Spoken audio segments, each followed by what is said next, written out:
to answer that?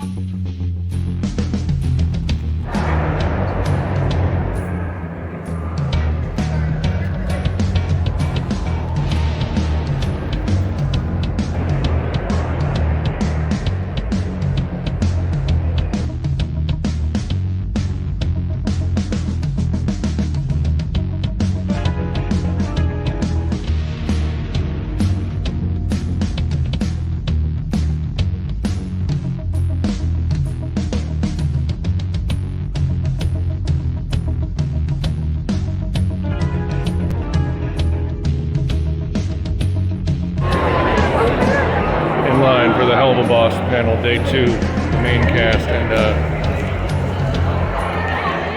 mine is huge, wraps around that whole next wall there.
Is half disguised behind the smile. My geek is blinding, never minding. I swore I wouldn't dwell on the divorce to the mile and health.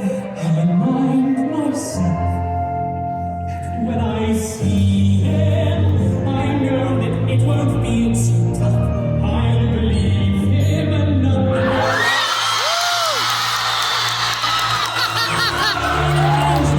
It can just be him and me.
hearts, my beloved sister Millie.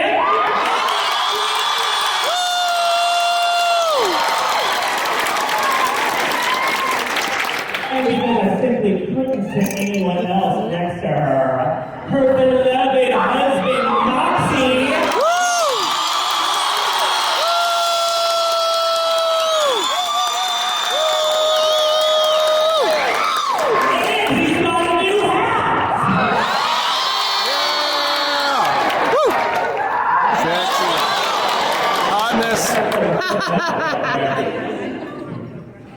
Next up, we have the Helluva Boss himself.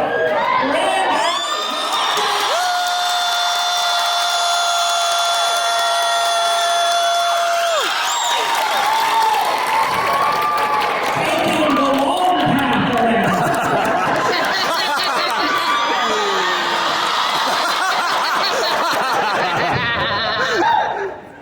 Now, I've introduced all these people a few times now, but this next person is the first time I get to welcome them to the stage. The voice of Vivienne.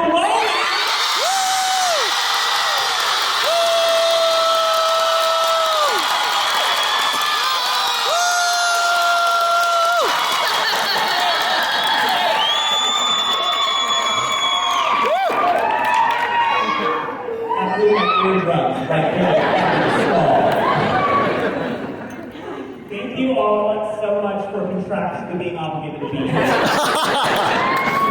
This feels like we're going to find out the results of a paternity test. Oddly enough, every single one of you is the father.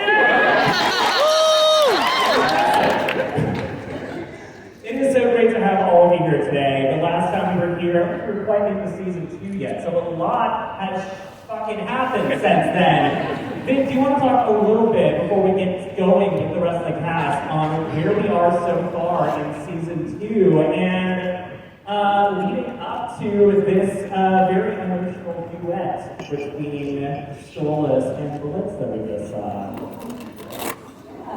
Yeah, we are very, very far into season 2, and I'm very excited because I'll save that for the ending, but we have some fun reveals for you, and as to when season 2 is going to be brought to you.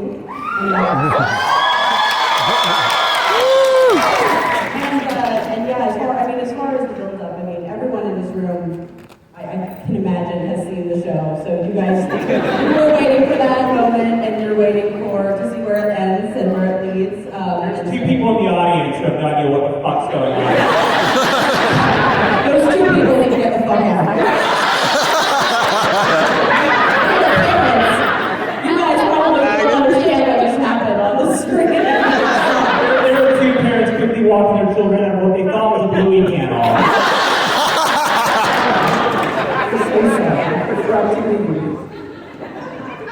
But no, basically, we've been building this relationship so much, and I'm really excited for you all to see kind of the culmination of so much emotional buildup, and to get a peek at that was the very start of the next episode. It's coming along very, very quickly. There's been massive development for everyone's characters. We've already gotten into some very heavy arcs with everyone. Starting down the line, I would love to ask you, not only your first impressions of the character when you first got them, but what has surprised you along the way, and what you're most excited to explore as we're getting to this second half of season 2. Starting with Erica. I thought that I was auditioning for a furry fighting game. That's what I had in my head when I got the sides for Luna. And I just thought, oh, cool, sweet. And I just went, I'll just be myself. She's angry, like me. Always. And yeah, I kind of all went from there. I feel like it's been such a whirlwind over such a long period of time, really, like from the inception of the pilot, right? It's been so long. I feel like I've been a completely different person at this point. But I'm honestly looking forward to more Luna angst. I love it. I just want more of what has already been happening for her. I think we're peeling back the layers. Like she's an angry little onion. Sometimes I want to moments with you were from seeing stars early on in the season, because we really got to go into a lot of emotional depth with you. We found out more about your emotions, especially concerning Blitz and how you felt about that relationship. How do you feel about Luna starting to let people in more emotionally versus being completely closed off at the end of the series? I love it because I think that she's gotten so used to, I don't know, reacting to everything with anger and kind of a level of petty that I can never hope to emulate, or I hope to at some point in my life. I really love that we got to see that when the shit hits the fan, so to speak, like she's a good person and she will do what she needs to do to protect the people in her life. And I think that's really, I love that juxtaposition. I'm so horny for it. You know, like enemies to lovers, slow burn, 50 pages. Here, there's only one bed. What are we gonna do? I love people that present a certain way. I mean, still waters run really, really deep, and I love that about Luna. And I'm really excited to see where we go next week. We're just gonna keep peeling back those layers. Yeah. I'm also excited to sing. I'm so excited for that.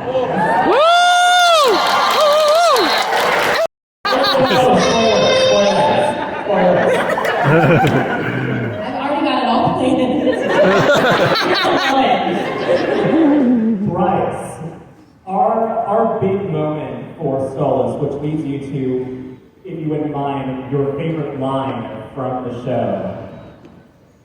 Yeah, well, let me talk a little bit about what I expected from Stolas and what I have found from him since. I thought I was recording a horny owl. And I was. Yes, I was. So with Stolas, I feel like we've gone from jelly sandwiches to what you've just seen, and I think, like, I imagine all of us have some version of the same love for when a character presents as one thing and then their complexities start to unravel and unfold. And I just love how much I've gotten to experience his true, genuine, sincere emotions beyond just his horniness. Did you find the character really opened up once the big moment of Stolas finally leading into the divorce? Yes, of course. That was sort of the climax, if you will, of him needing to make a major change in his life. And to your question, yes, one of my favorite lines to record in the show is, of course, "That was the sound of a fucking divorce!"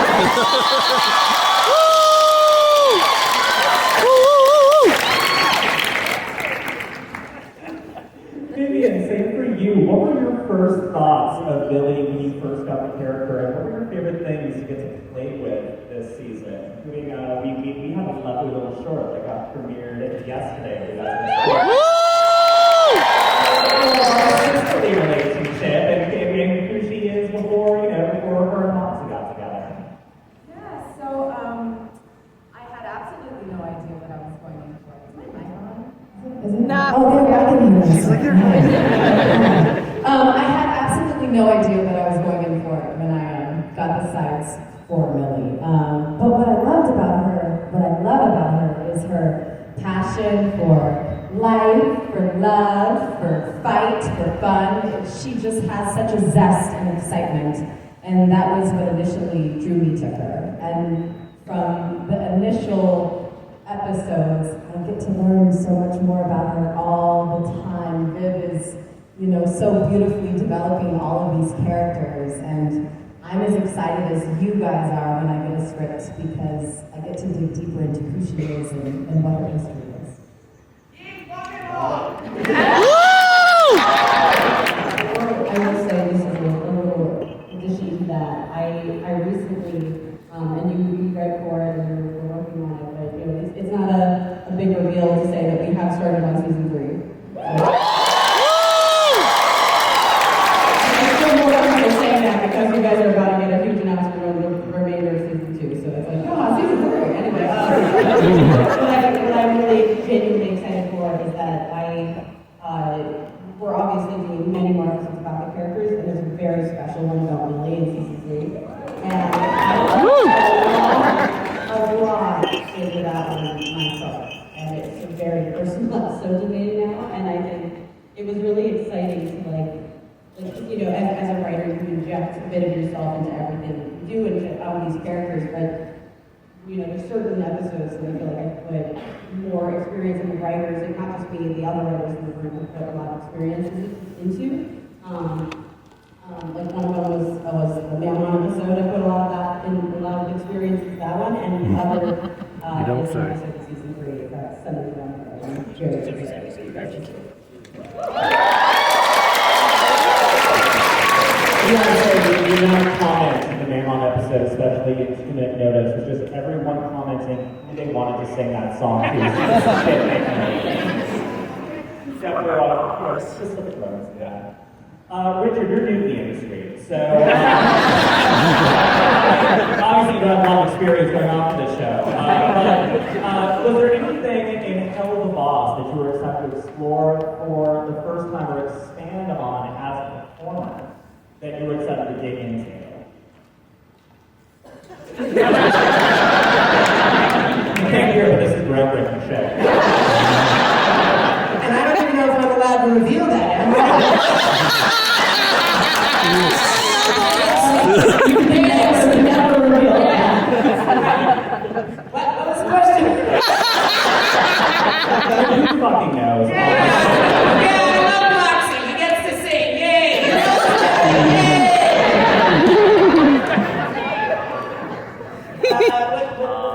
I'm asking you, performance-wise, the art of acting. Yes. We're getting into here, so Yes. we're falling on my fucking head. Yes. The art of acting. With The art the of playing series. pretend. Yeah, the art of playing pretend. Is there anything you got to play with in this series on top of your role as voice director that was new territory for you in your career? Wow, that's a good one. New territory. Yeah, I think that most people know me from, you know, more children's television. And yet, some of that children's television is a lot worse than this. What he was doing in that alpha suit. I was naked under that outfit. Yeah, people don't know that. Yeah, I'm naked under my clothes right now. Wait, this is a fucking family panel, okay?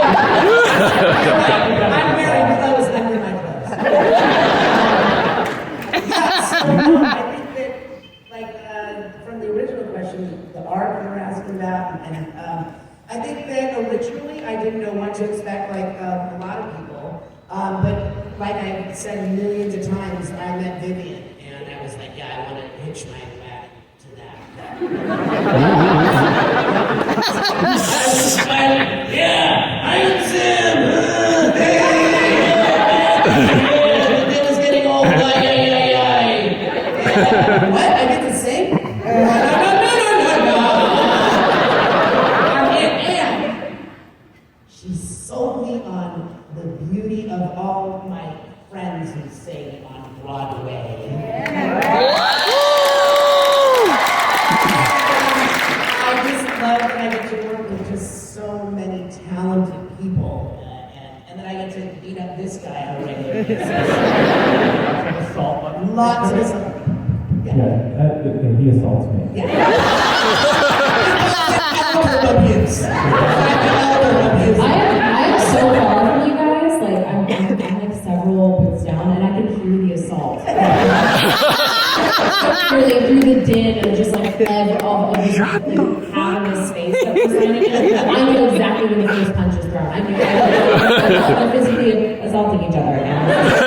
So I do feel compelled to say, Richard, I know that you're funny and you make a lot of jokes, but I will say that you are a veteran in this industry, and something that I resoundingly heard from everybody in this cast is that you never made anybody feel less than, or like we didn't know what we were doing. You never patronized anybody, and like I took classes from Richard. Like when I was in my early 20s, I took classes from him. He could so easily have been such an asshole. Honestly, no, I mean truly, yeah. Like there could have been, there was an alternate universe situation where somebody who's a veteran comes in and just absolutely, you know, just takes over and you know, he didn't. and he really he let us play. And, yeah, I'm working on my inner asshole. Yeah, you just been so Brandon's like, I'm not gonna go. I love you as a teacher, but I also love you as a peer. You're also a lovely person. So,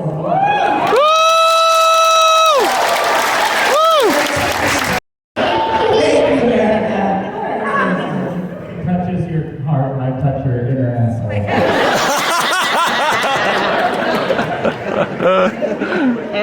Brandon, what to jumping onto this project, and what have you got to explore? Because you're part of you're heavily involved with the writing side of it for Blitz as well.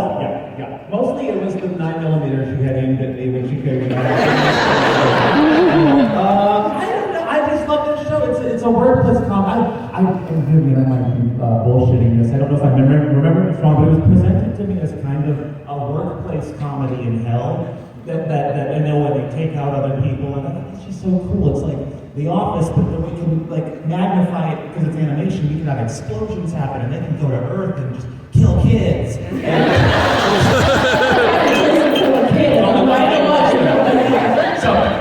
was one sentence. You get to kill kids, but it's like I'm fucking aiming. That's my contract now. Anything that I am attached on creatively, there has to be, at least 5 or under.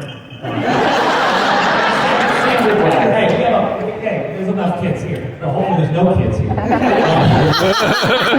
Speaking of, there's a little one.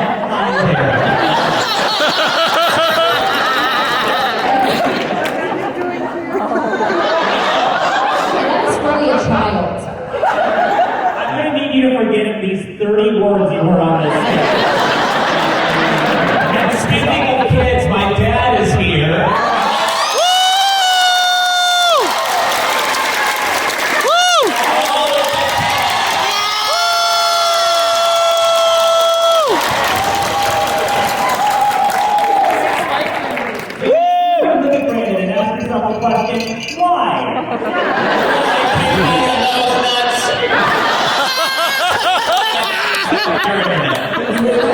Watch your dad's little squirt.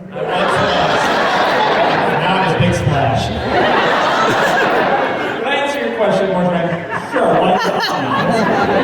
Forget that word. I think social services is at the door. I'm excited to get into your art because when we first hear your voice, it is not the Fizzaroli that we've had on the show recently. We start with RoboViz. We start with an imitation of the character before we get to the real thing. So I would love to ask you, when you first talked to Viv about the role, what were your thoughts going into Fizz? And did you know any of this art when you first began? Was this all slowly sort of rolled out to you? I'll start at the end. No is the answer to the second part. I didn't know anything about the art, but boy, am I happy that it just started happening the way it did organically. Number one, I got this email during the pandemic that says, "Loved Beetlejuice, would you do something like that on our show?" And I watched the pilot and with my wife, and we were dying laughing. And then I didn't know at that moment, this is going to sound much sweeter than it is, but I didn't know at that moment that show actually is what kind of saved me through the pandemic. Like feeling part of it and doing it and feeling a part of a new community. Because in the theater community is wonderful and really super inclusive and it's great, but I've seen a lot of those same people for like 15 years, and that's a wonderful thing, but there's not a lot of variance.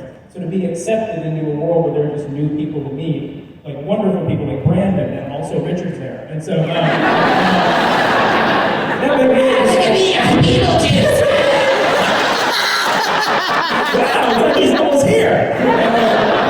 So I have, since that moment to now, which is holy shit, like seeing people dress up as, holy crap. Dress up as everybody, not just Fizz, but also just tell people like what it meant to people. And then as far as the art goes, I view anyone that was, Richard does this for sure, that I was in when shit hit the fan in those episodes later on with the anxiety and things like that, we had a huge day of doing that. This was like a very difficult, tear-driven thing that I'm so happy translated because I watched the episode, and I don't mind watching things that I'm on, and I cried during that episode. But really, this is a much bigger deal to me than I think my casualness puts it, but this is like very nerve-wracking to be in front of a bunch of people who love something, but really people who really love something. It's really feel it out there and across the internet. So no, I had no clue the scope of this thing, but boy, am I really fucking happy to be on the ride. I really appreciate being here.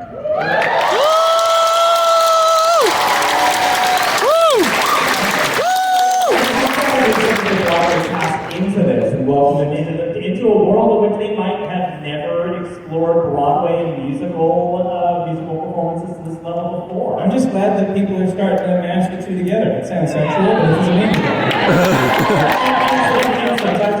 and sometimes it is sexual. For example, I had the pleasure of seeing you on stage recently in Spamalot. Yeah. Bunch of spam heads in the audience. You were in that with James Idlehoff. Yes, my boyfriend!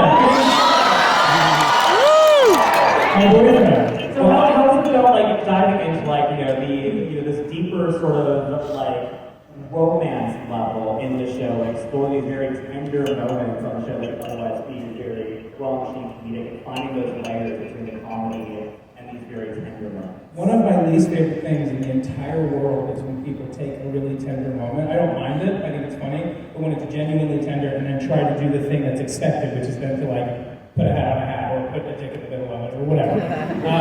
But what I love about this is James and I are friends. I've known James for a very long time. We're both from the Bay Area of California. James did a show with my younger brother when he was 9 years old. So I've known James for a long time. So we have genuine love for each other, which is makes it really helpful when we do these scenes. And some of them we've done together, which is really cool.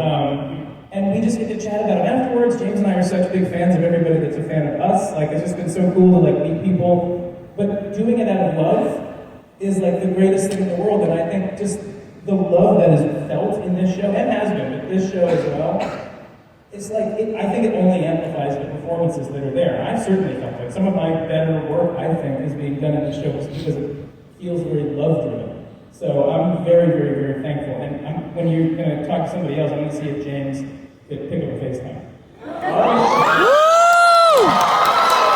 Well, then I'm going to move on to Alex, since you're sitting next to Alex here. The relationship between Fizz and Ozzy has always been very, very strong. But there has been a huge arc between you and Fizz on the show, going from a lot of tension when we first meet you with Robo-Fizz to this being one of the first characters in Blitz's road to actually make amends with. And so, what did that letter say? I had to go and fucking kill my mom. I was the question Fizz, and are they gay? When is the question? Can you spoil everything else in the rest of the season? So starting on the last episode of season 2, I'm gonna work my way back. We open on Fizz's funeral. And the episode before that is a real comedy. Your relationship with Fizz and finding this growth in Blitz as he rekindles his friendship with Fizz Rolling. There's a lot. Well, Fizz, in my opinion, is that first icebreaker of Blitz really starting to redeem himself or make serious progression in his character. He's really, whether intentionally or unintentionally, he's really made things hard between himself and a lot of people in his life. I think there's Veronica, you have all, I have a feeling Wally might not like him very much. But we all kind of ruined Wally's life. We all have, yeah. But Wally ruins all that, just we have to see him on that telly. I'll say. Shut up.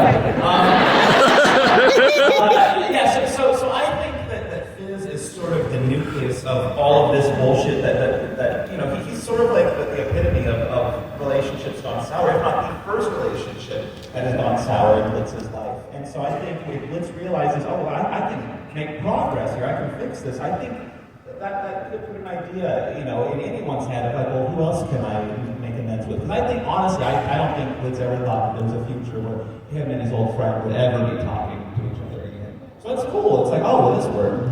What else is possible? So, anyway. And Viv, I'd love to expand on that with you. Like, can you talk a little bit about your development of Blitz and Fizz's relationship? Because we get immediately into that in season 2. That is such a major catalyst for all the other explorations we do with these characters. Well, you know what's fun about the show, and it is actually involves one of Brandon's answers about how we first got together and I pitched him the show and everything. It did start as a workplace movie. It was very much just gonna be like this more comedic-centric, Nuclear Earth, which it still is. It's still about the business, but at the end of the day, it's about Blitz as a character. And very quickly, over the course of writing season 1, and then we went right from season 1 right into writing season 2. And I think the only episode we've gotten out by that point, like by the point we'd written like basically all of season 2, was Lululand. So like it was written ages ago. This season, and that's why it's so surreal to have it like manifesting now. It's been forever, but it was like I realized that the relationships of these characters they happen very naturally. Like I didn't set out with like I knew I wanted Blitz to have a rivalry with a robot duplicate of someone new because I thought that was a fun concept. I was like, oh, and that's how RoboBlitz came around first. Because we see that before and kind of to build up who that character is, and then, but through that, I was like, well, what is that religion? What is that deeper meaning? And that's how we came to, them being childhood friends and growing up together, and then that slowly led to what makes that relationship different? Is there something deeper there? Even if it's just on Blitz's side, and it's like figuring all that out was very natural. It happened as we were writing the story and developing the characters. It was just very, and that's what's fun is that you kind of come up with new things all the time, like new relationships, new angles to relationships, what feels like the most appropriate or in character, reveal, like how characters feel, because that's fun to steal from America to feel back to everything really is. Yeah, I made that up. I'm the first person in this instance. Yeah, I'd like to ask Richard and Vivienne a question together because I think it's adorable. Getting into what would you say is the thing that makes Millie and Moxie strong as a couple? And what do you think? What differences of theirs do they have that balance each other out?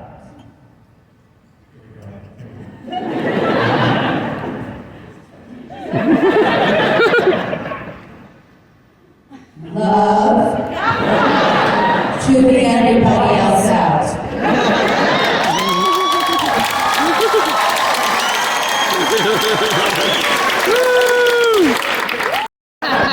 Absolutely riveting. I don't know I'm paying for this panel.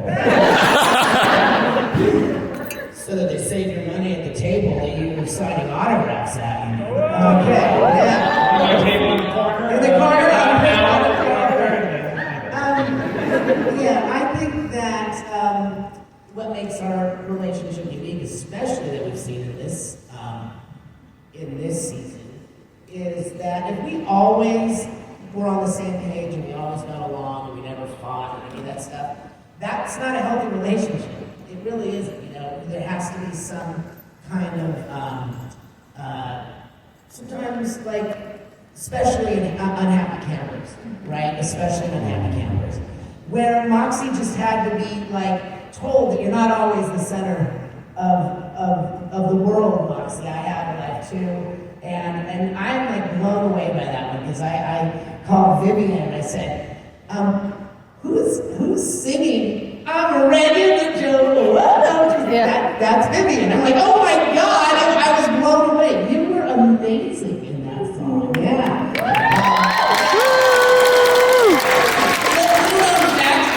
In a higher key than Vivienne. That's because they don't check my key. Right, yes, because they always put him first. Yeah. So when we have to do harmony, you always end up having to take the lower. It's like on the couple of and your turn.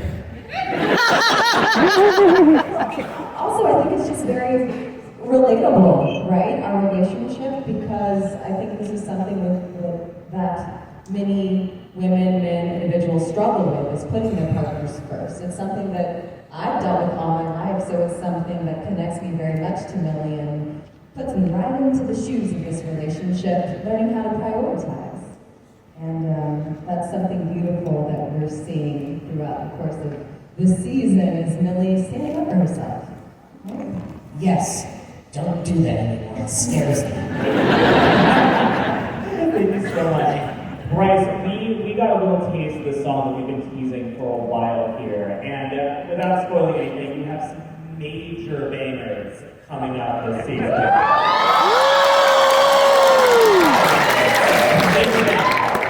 I want to talk with you about your working relationship with our music team, with Sam Hatt, with Andrew, and how you've worked with them to sort of raise the levels of your musical performances, because you certainly do. Well, thank you. I said at the beginning, I thought I was coming into, record a Morning Owl, and I was excited about that. But when I found out how much I was going to get to sing and how much of the show, was taking on a sort of using a convention that we use in Broadway musicals, where characters sing when they can no longer speak, and their emotion reaches a place where they can do nothing but sing. And Sam and Andrew, they continue to bring me songs that I feel like I am excited to come into the booth, excited and scared to come into the booth to record. And I have to say, I'd be curious, Alex, if you agree that singing in the booth is a very different experience than singing live. Rehearsing something and rehearsing it over and over again, and really hearing yourself a bunch of times, and then getting out in front of an audience and doing it 8 times a week. It sort of becomes a muscle memory, and you're of course you're proud of it. But there's something about doing it once on one day in the booth with the people who created the song.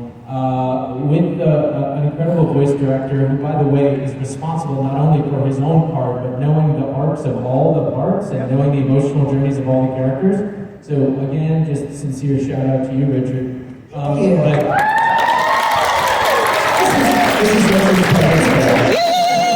This is make Richard cry on stage.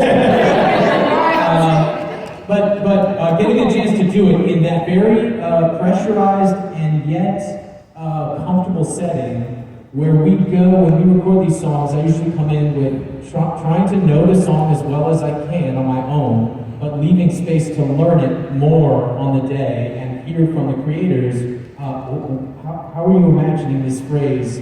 What's going on for you emotionally in this phrase, and then trying to translate that into a performance. And by the end of the recording session, my favorite thing to do after we've gone section by section is then take some full passes of the song. And honestly, I don't know what ends up being chosen, but I know that those last few full passes for me are the closest thing I feel like I get or can compare to a live performance, which is something I do know. But it's all been rehearsed and sort of learned in the course of 1 or 2 hours. And something about the pressure of that and the immediacy of that. The first time I experienced some of the emotions in the song, I feel like it's right there, and the mic's right there. So as soon as I'm discovering it as a performer, we're putting it right into the mic and it's captured. And that's something you can't do exactly when you rehearse something for many, many weeks. So the short answer is, I love it.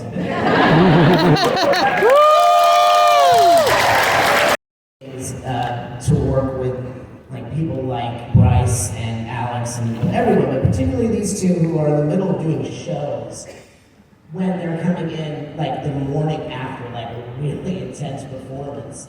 To have to come in, like Bryce, for example, I saw Bryce in Little Shop of Horrors. Bryce plays 8 characters in that show.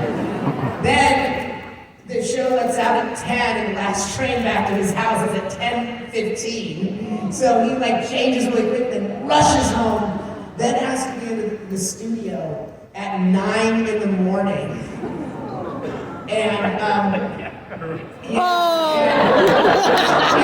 the thing that always blew me away and still continues to do with both of them is that when they're there, you know, it takes like 5 minutes at most to kind of wake up. But once we're there, it's like I think Vivienne and I sit there constantly with this entire cast at one time or another, just like in total awe.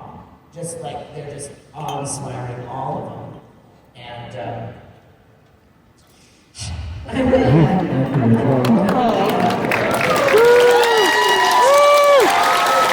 We love you.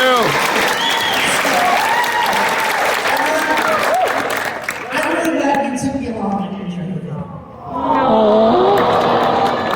Deb, right now, I have to say, I'm so ignorant to this world. I know nothing. I've learned more, but I know nothing about animation, about cons, about who voices who directs what.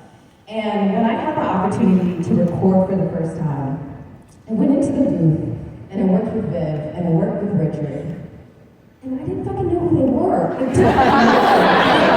Richard Horowitz? Like, I don't fucking know. And I was wearing a t-shirt with a Vader zip on it, so.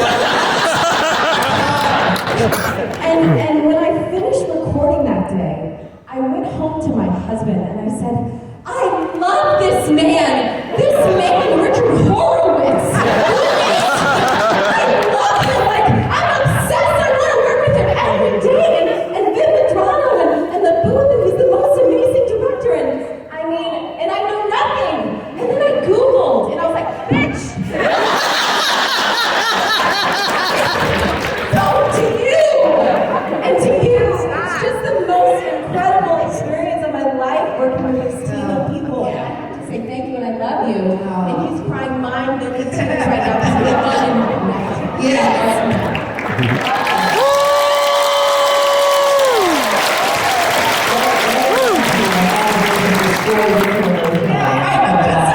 I gotta get over it like this.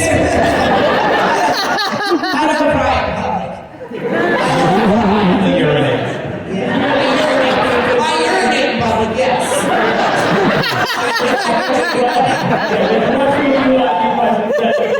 I want to please the entire audience by asking the usual questions that at least 327 people would want to ask right now. Starting with Erica, can you give us your favorite line from the show and then your favorite song? Probably. Shut the fuck up!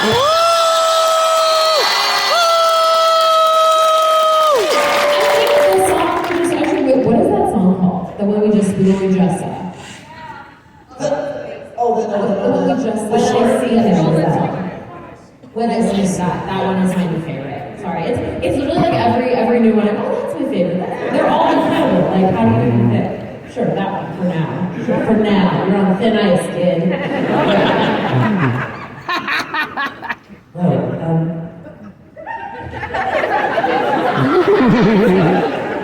My favorite thing to say, and the first thing I say whenever I get in the booth is, Oh, Blitzy!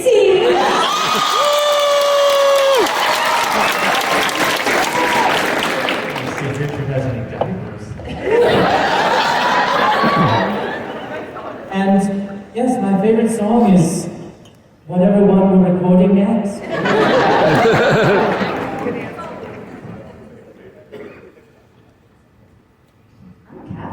Wow. I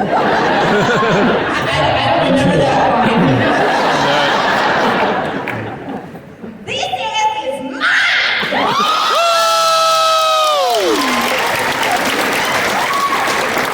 What's this first song? What's it called? Everything will be okay.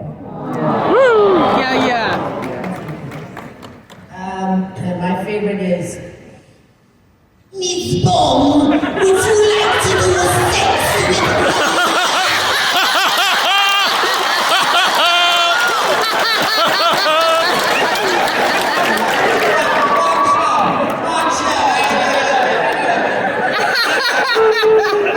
My favorite one is, besides Billy! You have 4 heads! A human called me a pasta!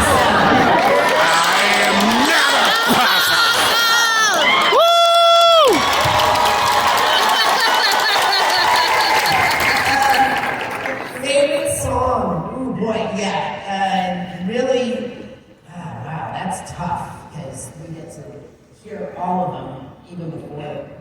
I guess of my songs, I love RC with we're in the Moxie's Bad Trip song.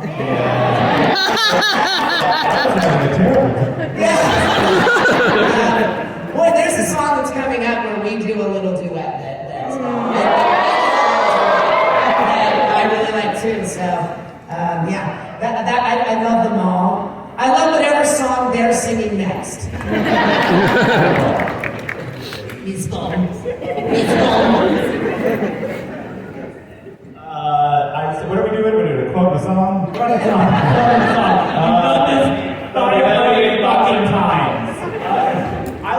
I'm so sorry I fucked your husband. Well, I told her. See, the thing is, I fell on the table and she's looking at me like I'm crazy, and I just had to get it out of the way. I fucked him. And, my favorite song is stepped on my nuts and she sucked on my cover your ear.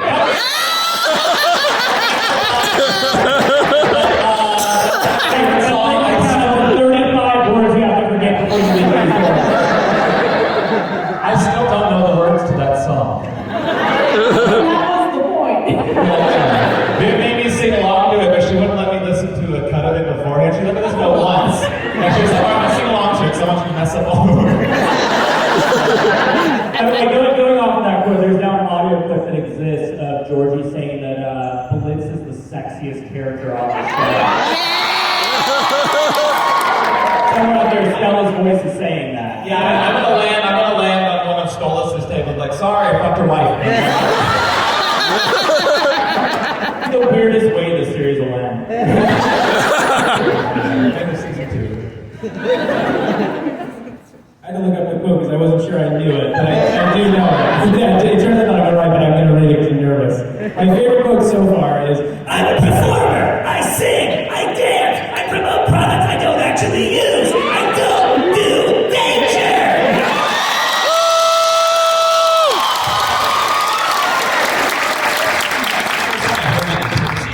Oh, really? That's crazy.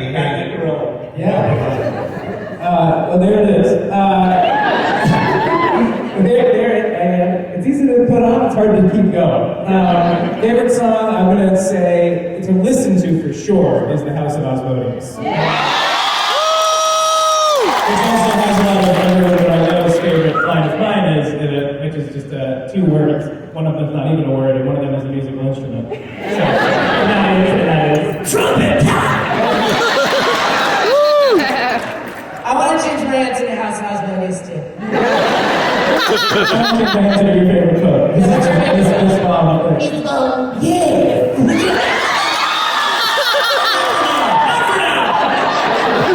I just remember when that song first happened, like the first thought in my head was like, holy fuck, they've got James Iglehart and Alex Britton to do a duet in this fucking show. Yeah!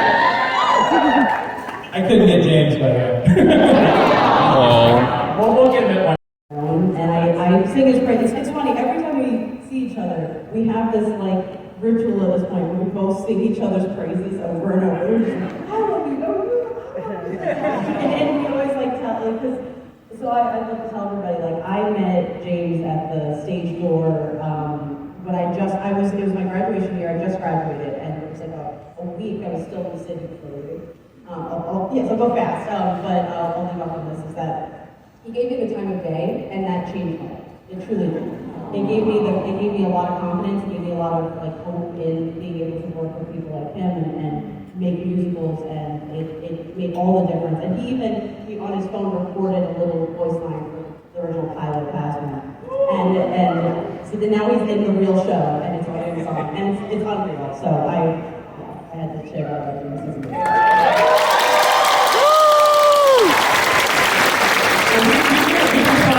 Step on landmines with spoilers this entire time, but how about some fucking spoilers? The teaser trailer for the rest of season 2. Season 2. It is the trailer for season 2.5.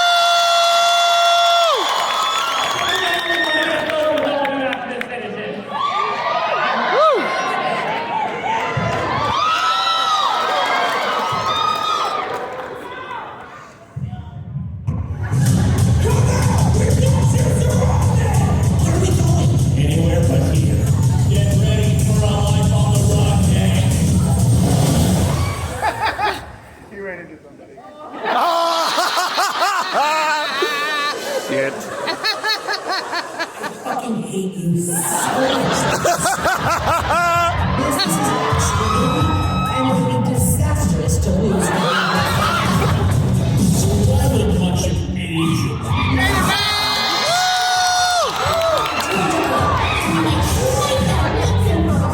We could use someone with more experience. I'm glad to see you folks. We've been having more disturbances that are killing our guests. Look alive, you undead Cosplay!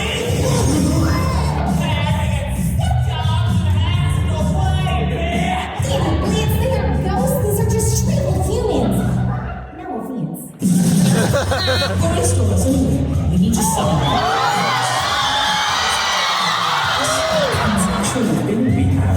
It's not right anymore. It hasn't been. I just want someone to care. I want someone to want me. You fucks thinking you can do this.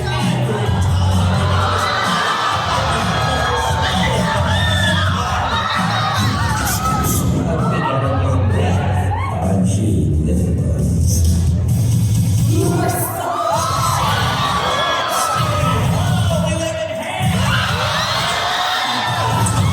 The range and they were the worst in the world.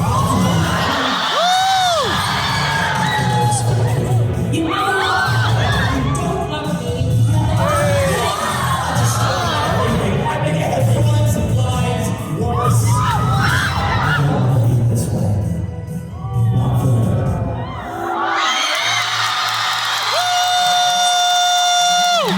So, you can find me for a little while.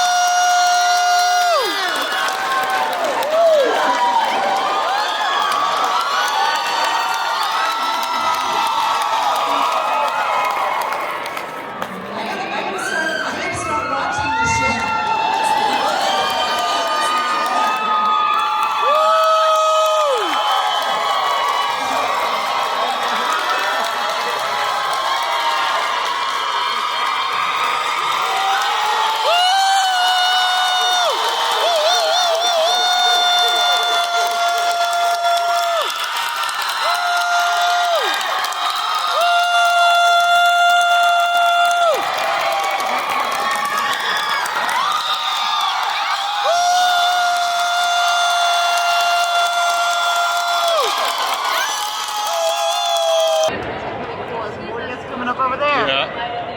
Nice. Right there.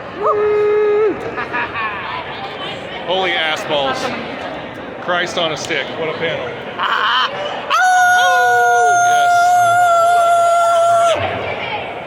That was amazing. That's what I had to That's say everything about I want to be and more. Like, what a way to start the panel. Like this, they dropped the Blitz and Stolas duet. Finally, it's going to be at the beginning of the next episode. Yeah, we saw it. We just asked them about it yesterday. Yep. Really cool song called When I See Him. And yeah, even though the first like whatever seconds of the projector wasn't working, it was still awesome. So yes, so we've seen the first 3 minutes of the episode, so that's awesome. And release date, we got a big trailer. The trailer looks amazing. Like holy fuck ball. Like the stuff in that trailer, like yeah. Holy shit. Dorks are coming back. Holy shit. It's stuff we've been talking about. We've been like, come on. The dorks are teaming up with the fucking cherubs. It's going to be nuts. And yeah, Full Moon's dropping in May, which I kind of called that. Like everybody, I've kept hearing April for the longest time. Then April like kind of came to the tail end of it, and so we're like, okay, probably not. And then this, this was happening. They're like, we're going to drop release date news. And then I'm like, okay, I think it's going to be May. And yeah, it's going to be May. So yeah, it's going to be dropping next month. I think like in like the next couple of weeks or something. It's getting real, people. All happening. It's getting real, people. Holy shit. And now also, we're going, yeah. Richard brought a little tear to my eyes. Yes, oh my God. About four times. Like, oh my God, I was so having the feels for Richard. Yeah. Oh my God. So, what a sweet sweetie. dude. What a sweet guy. Yeah. Just amazing. I'm on a high, and we're about to enter another high of the cosplay meetup. So we'll see you there.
line. Very long. But we're chilling. I'm on my phone. Yep. Daughter's on her damn phone again. Playing the game with the fruits. I'm watching Little Nuggets dance. Oh, okay. Fat nuggets. Fat nuggets.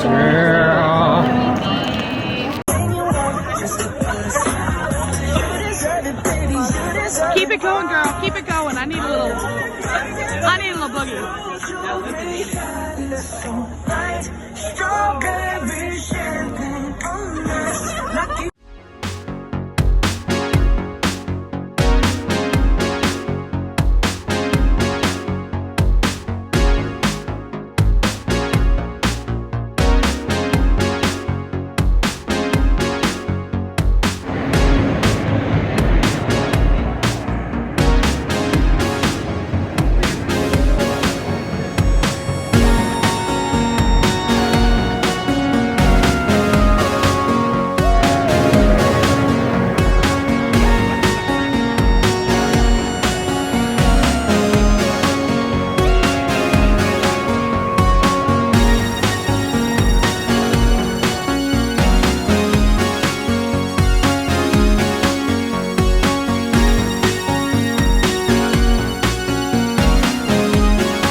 Hey. Hello. It is late and Level Up Con day numero dos. What a fucking day. An epic day. That panel, so cool, everything we wanted it to be. Oh my god. We got and more. Yeah. We got an talked about it entirely earlier. new We talked musical about it number. earlier. Oh my We got a new musical number, the trailer first. A reveal date sequence. The reveal date for the sequence, rest which of both of those, season 2. yeah, both of those are on the vivziepop channel. But the Stolas and Blitz duet, that was exclusive to us. We got that, so that may be. I may put. That was amazing. I may put that in its entirety in this video. I might not. I might just put clips of it. Just clips. It's kind of hard to hear anyway. Like everybody in the was video. going Everybody's crazy. hooting We and couldn't hollering. I actually can't really really hear make the anything out, but like it was still a cool ass song. So like Yeah. can't wait to see it in its full glory in the episode. Yeah. But then, you know. And then there was an amazing cosplay like we had at Awesome Con in DC. And so that was really fun. And then we like spent some time hanging out with cool people in the line so we could go meet Vivienne. We had to meet the creator. It was worth it. 2 hours was fine. It flew by. We had a really nice time. My feet were a little sore, but you know. It was a little sore, but it's fine. Like, we got to meet her, and I got to tell her, you know, what an awesome thing she has created and relay that. And how many people we try to introduce this series to. Yeah. Oh my gosh. Yeah. Yes. And if you haven't seen it, Renegades of the Podcast episode, Why We Love Helluva Boss, with this very special guest, Rowan, our niece, who's 15 and loves it like we do. She was my little owlette at Awesome Con in DC when I was Stolas, and she was my baby girl. So she also talks about why she's 15 and she loves Helluva Boss. So do go watch that if you haven't seen it. Go watch, because we talk about it for like an hour and a half. How much we love this show. So yeah, we're super geeking out. Totally worth traveling across country to be with all the creators and the voice actors. And oh my god, they're just so sweet and they're so like. And we also met Erica. We met Luna. We had to meet Luna with you as Luna. Looney Tooney. Yes. I was so excited. And she promises more Luna's coming for all you people who are like, Luna's not going to speak again. She's coming back. I shut the door. Luna will sing. Yes. That's right, bitches. It was teased. Luna will be singing. Oh, yeah. Everybody sings in this show. It is an inevitability. If you're in this show, will be singing. I know, but finally, Luna gets a number. I know. I'm excited for that. Yes. Yeah, we're going to quickly get some grub, and then we're going to head to the after party. We're heading out that way. And then, right over there. Right somewhere. I think it's kind of right there. Is it there? Ish. Maybe. Who knows? Something like that. It's there somewhere. Something tall and with a lot of lights on it. We're going to go party there. Go party there.